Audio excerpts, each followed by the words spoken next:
What's up, guys? This is Ian here, coach of your Ladner Lantern, bringing you guys the final chopping block episode, the Week 8 chopping block episode.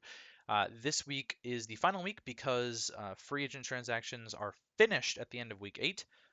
Keep that in mind if you're a coach, and you'll have definitely seen a reminder from me already if you're a coach about free agents being finished, all transactions actually being done at the end of Week 8, and rosters being locked week 9 onwards throughout playoffs. So this is going to be the last episode, sort of a little bit of a unfortunate scenario because I ended up doing more episodes than Austin for this.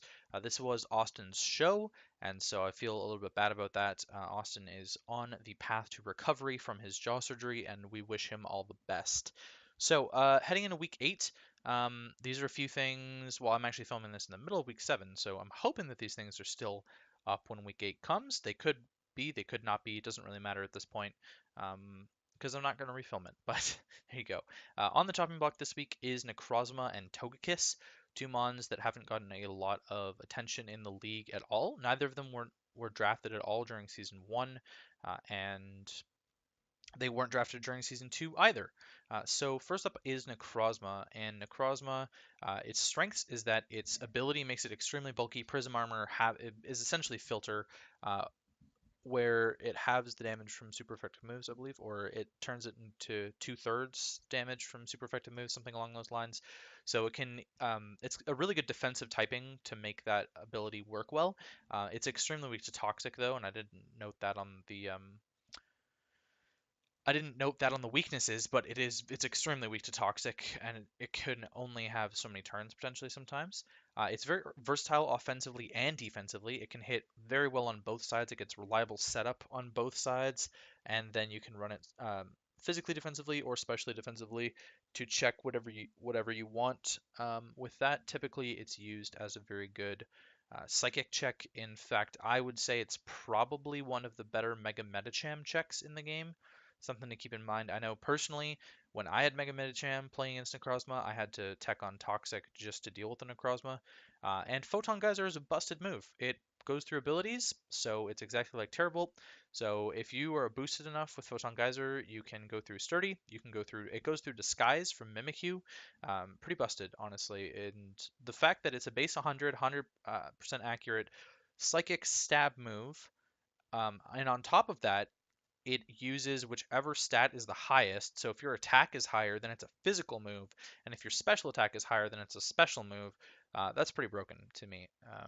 It's just a really busted move, and unfortunately, it's what makes Ultra Necrozma Ubers. I think is kind of the main thing. Well, besides its stats and its typing, but in terms of its weaknesses, Necrozma is really bad against dark types. It doesn't get a good way to hit dark types, and it really struggles against good setup dark types in its face as well, especially because you'll see it's a common set that I'm recommending on the slide is entirely walled by dark types.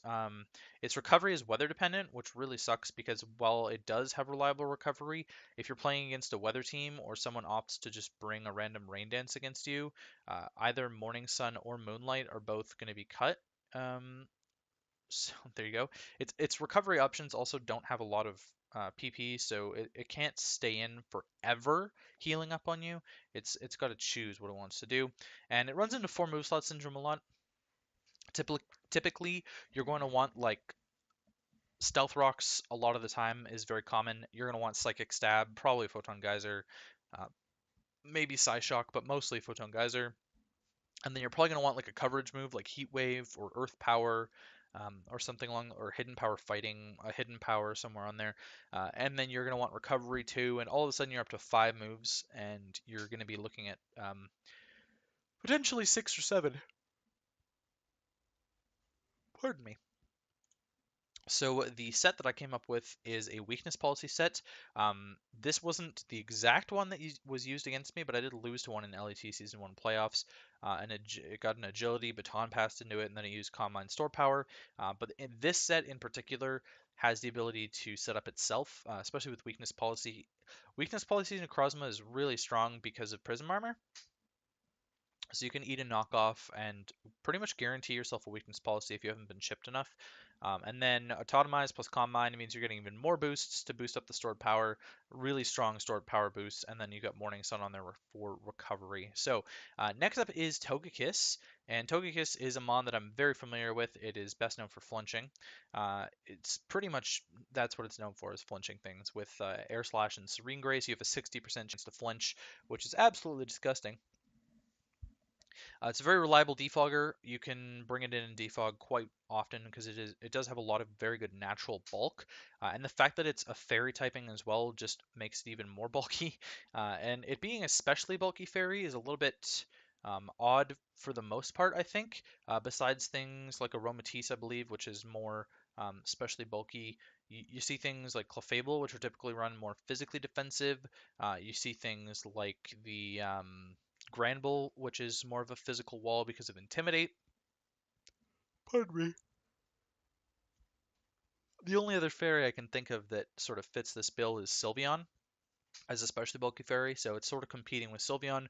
It does have a slightly better typing than Sylveon in terms of more versatility, but it's not as powerful as it doesn't have the raw power that Sylveon gets, but it also gets more coverage options. And then another benefit of Togekiss is that it's a cleric. It does get Wish support as well as Heal Bell support. Very good against most teams. In terms of its weaknesses, it is very frail on the physical side. It's not very reliable against physical attackers. Things like Cobalion, things like Excadrill can just power through with Iron Heads. It has really bad Fairy Stab, relying on Dazzling Gleam as its only Fairy Stab. It's very poor, actually. I'd love to see Togekiss get Moonblast, although Serene Grace plus Moonblast is pretty busted.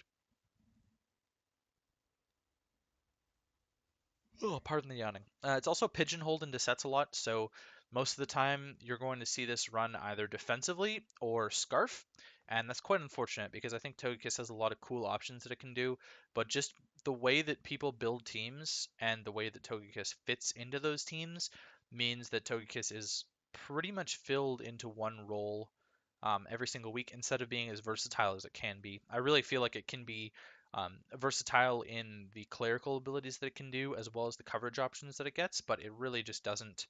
Um, it just can't fill that role it can't fill that role ever, unfortunately. So here's a really cool set. It's a leftover set with Serene Grace, physically defensive with Air Slash, Thunder Wave, Nasty Plot, and Roost. This is Togekiss's bread and butter, pretty much. You would also probably see with scarf sets with Defog, Air Slash, Flamethrower, Aura Sphere potentially, um, to hit the rock types that would otherwise wall it because steel types are hit by the Flamethrower. But yeah, this is a mono Air Slash set, and you set up with the Nasty Plots, you T-Wave things, and then um, getting paralyzed is a 25% chance plus the 60% chance of getting flinched, and all of a sudden they have only a 15% chance to move, which is hilarious in and of itself. And you have the reliable recovery and Roost there in case they do get a hit off. This set can tank pretty much any hit as well, unless they're boosted up and you happen to T-Wave them. So that is going to be it for Chopping Block Week 8 and all of the Chopping Block series. Hopefully you guys enjoyed the series. I know it's not a super popular series, but we do put a little bit of effort into the series. Please continue to support the NCL content on the channel. We really do appreciate it. We are a fun-loving league, and I'm hoping for us to become a little bit more professional as the seasons go on, and this is a very good start. So that's going to be it for me, and I will catch you guys for the weekly recap series.